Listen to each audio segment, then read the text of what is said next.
আসসালামু আলাইকুম রহমতুল্লাহি বারাকাতুহু।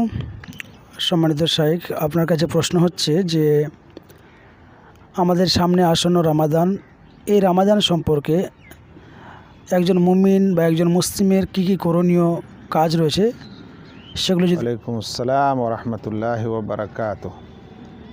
জি, এটা একটি ভালো প্রশ্ন।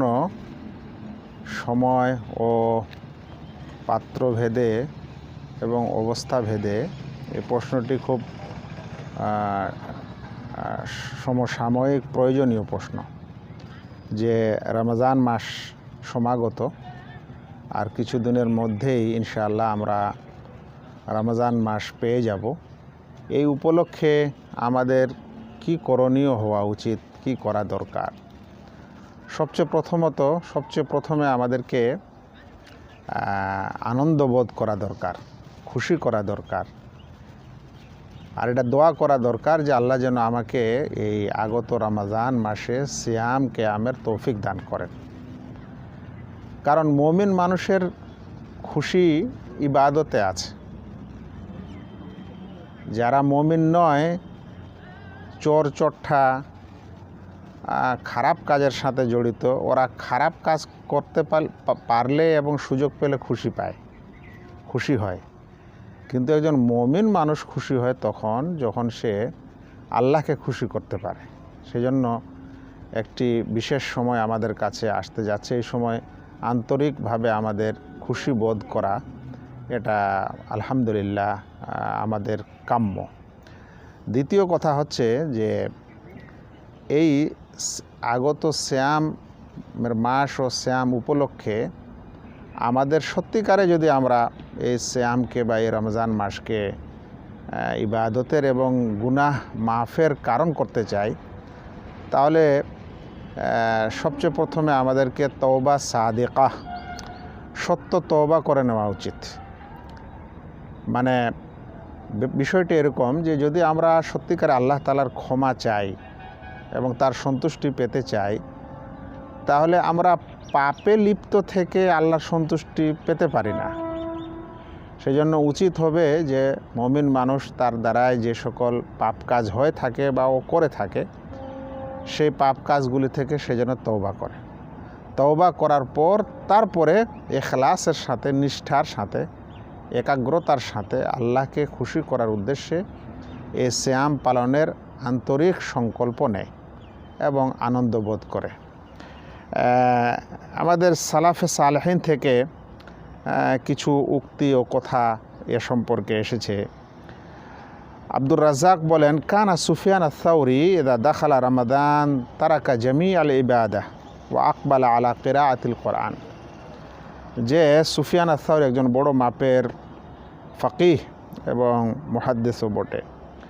যে যখন রমজান মাস চলে আসতো তখন তিনি অনেক অন্যান্য নফল ইবাদত ছেড়ে দিতেন, আর কেবল কোরআন পাঠের এবং কোরআন তেলাওয়াতে তিনি মনোযোগী হতেন। তাহলে এখান থেকে এটা বোঝা যায় যে আমাদের সালাফে সালেহিন রমজান মাসের সিয়ামের সাথে সাথে বিশেষ করে কোরআনের তেলাওয়াত এবং কোরআনের তারা তেলাওয়াত করতেন, মানে তারা সাথে সাথেই কোরআন বুঝতেন। এই জন্য সেই সকল সালাফে সালেহিনের কথা যখন এসেছে তারা কোরআন পড়তে মনোযোগ দিতেন, তার মানে এটা নয় যে তারা বিনা বুঝে কোরআন পড়তেন। কিন্তু আমাদের যে সমস্যা, যে আমরা কোরআনে মনোযোগ দিলে শুধু তেলাওয়াত করি, কিন্তু কোরআন হয়তো অনেকে বুঝতে চায় না বা বুঝার মতো করি না। কিন্তু উচিত আমাদের যে একটা অনুবাদ রাখা, একটা ছোট্ট ব্যাখ্যা রাখা, কোনো সময় তেলাওয়াত করা, কোনো সময় আয়াতগুলির একটু ব্যাখ্যা বিশ্লেষণ পড়ে নেওয়া, এটা জরুরি। একটা মানুষের অন্তরে তখন প্রভাব পড়ে যখন সে ওই অর্থটা বুঝে। তো কোরআনের আয়াতগুলি পাঠ করতেও মানুষকে ভালো লাগে, শুনতেও ভালো লাগে, কিন্তু এটা একটা মানে উপরি জিনিস ভালো লাগাটা, কিন্তু এটা তখন আপনার কাছে মানে খুব প্রভাবের হবে এবং ফলপ্রসূ হবে যখন আপনি ওই কোরআনের আয়াতগুলির, বাক্যগুলির অর্থ বুঝতে পারবেন। সেজন্য আমাদের উচিত যে আমরা কোরআন তেলাওয়াত করব, মনোযোগ দিব এবং বিশেষ করে বুঝার জন্য যদি আমরা আলেম ওলামা না হই, তাহলে যেটা তার অর্থ আছে, বাংলা অর্থ, সেই অর্থগুলো সহ কোরআন পড়ার চেষ্টা করব। সবচেয়ে বড় কথা হলো যে রমজান মাসের সম্পর্কে এই হাদিসটি আমাদের জন্য যথেষ্ট, যে আল্লাহ রাসূল সাল্লাল্লাহু আলাইহি ওয়াসাল্লাম বলছেন যে মান সামা রমাদান ঈমানান ওয়া ইহতিসাবা গুফিরা লাহু মা তাকাদ্দামা মিন যামবি। যে ব্যক্তি ঈমানের সহিত এবং সওয়াবের আশায় এই রমজানের রোজা রাখে, আল্লাহ রাব্বুল আলামিন তার বিগত গুনাহগুলি ক্ষমা করে দেন। তো এই ক্ষমার আশা নেওয়া, মনে সংকল্প নেওয়া, ওর জন্য একটা পদক্ষেপ নেওয়া, আর এই রমজান মাসের ইবাদত করার আগ্রহ আর দোয়া, এ সকল কিছুর মাধ্যমে আমাদের প্রস্তুতি হবে। এমনকি নিজের যেগুলো কাজকর্ম অতিরিক্ত থাকে সেগুলা একটু কম করে দেওয়া, আর একটা ইবাদত বন্দেগীর বিশেষ টাইম তৈরি করে নেওয়া, এগুলো আমাদের কাম্যের মধ্যে পড়ে। উল্লেখ্য, যাবতীয় ভালো কাজ সব সময় ভালো, কিন্তু রমজান মাস একটা বিশেষ সময়, যেটা সত্যিকার একটা মুমিন মানুষের বাৎসরিক সুযোগ।